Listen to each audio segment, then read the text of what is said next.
انسان کا ہونا اس کے نہ ہونے تک ہے، اس کا حاصل لا حاصل تک، اس کی آرزویں شکست آرزو تک، ہونے آرزو تک،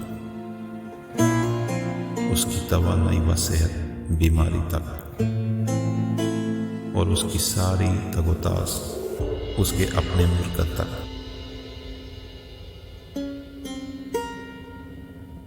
اس کی بلند پروازی اس کی واپسی تک،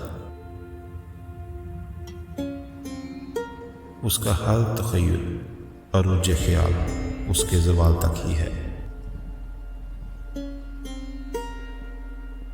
انسان علم حاصل کرتا ہے، خود کو دوام بخشنے کے لیے وہ لائبریریوں میں داخل ہوتا ہے، اس کے پاس گنتی کے ایام ہیں اور کتابیں ان گن، اس کا معلوم محدود رہتا ہے اور لامعلوم لامحدود،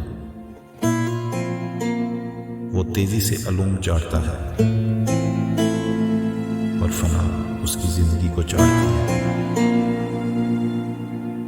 اور انجام کا اس کا انجام مکمل بے بسی، مکمل عاجز۔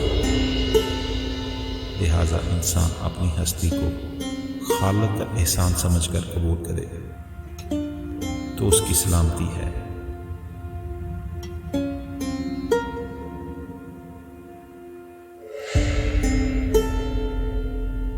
اس کا ہر دعویٰ خطا ہے سوائے ایک دعویٰ کے کہ وہ ناتواں، بے بس اور عاجز ہے۔